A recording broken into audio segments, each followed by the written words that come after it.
The bank denied us the house on a Thursday, not because we hadn't saved. We'd saved for 6 years. They denied us because, on paper, I was a woman who didn't pay her debts, a woman with collections, a defaulted credit card, and a car loan for a vehicle I had never seen. I had never missed a payment in my life, so I did what the loan officer suggested, in a careful voice that already knew. I pulled my credit report. All 3. It was 11 pages long, accounts going back almost 15 years, store cards, 2 credit cards I'd never applied for, a personal loan, and on nearly every one of them, under address on file, was a house I knew by heart, the house I grew up in, my mother's house. I sat in my car in the bank parking lot and did the math no daughter should ever have to do. The first fraudulent account was opened the year I turned 17, the year I left for college, the year my social security number stopped living only in my mother's filing cabinet and started living in her plans. My mother, the woman who taught me to cut up expired coupons, who lectured me about carrying a balance, who cried at my wedding. She had been borrowing money in my name for 15 years, letting it default, letting it sit on my credit like a quiet stain. Because she knew the one thing every person like her is counting on. She knew I loved her too much to look. I didn't scream, and I want to be honest about why. It wasn't strength, not at first. It was grief, because the moment I understood it, I understood I was going to lose her either way. The mother I thought I had was already gone. She'd been gone for 15 years. I just hadn't checked. So I got quiet. And quiet, it turns out, is where the work happens. I drove to her house and asked her gently, holding one old statement. She did exactly what I should have expected. She didn't deny it. She reframed it. I was always going to pay it back. You weren't using your credit anyway. And then the knife, soft as a blanket. After everything I did for you, you're going to make this about money? That was the moment grief turned into a plan, because people who think they've already won stop being careful. She thought my love was the lock on the door. She didn't know I'd already started writing things down.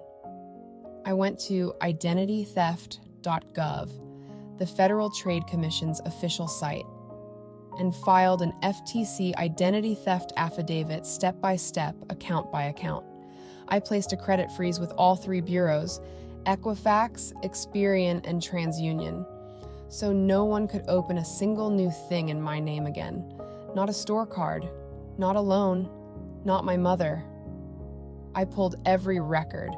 I matched her handwriting on an application to the grocery list still stuck to her fridge.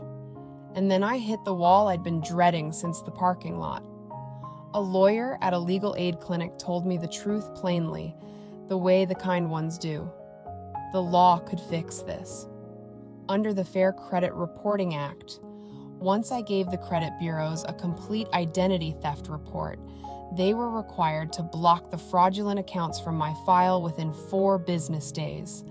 4 days, and 15 years could come off my name. But a complete identity theft report isn't just the FTC affidavit. It needs a police report, and a police report needs a name. To take my life back, I would have to sit in a precinct and state, in writing, that the person who stole my identity was my mother, and that I had never given her permission. I thought about it for one night. Because here is what I finally understood. I wasn't choosing between loving my mother and reporting her. She had already made that choice 15 years ago, every time she signed my name. I was only choosing whether to keep paying for it. I filed the report. I submitted the complete identity theft report to the bureaus. 4 business days later, the accounts went dark, one after another, blocked from my credit like they had never existed. The collections vanished. The defaulted card, the phantom car loan, gone. My score climbed back to the number that had always been mine. We got the house. The same loan officer called to say the underwriting cleared, and I cried at my own kitchen table in a kitchen I now owned. My mother is liable for those debts now, the real way, in her own name, where they always belonged. We speak rarely. When people hear the story, they ask if I feel guilty, like I did something to her. I didn't do anything to her. I just stopped letting her do it to me. She bet that I loved her too much to take my name back. I loved her exactly enough to keep my own. I'm still standing, in my own house, under my own name, finally.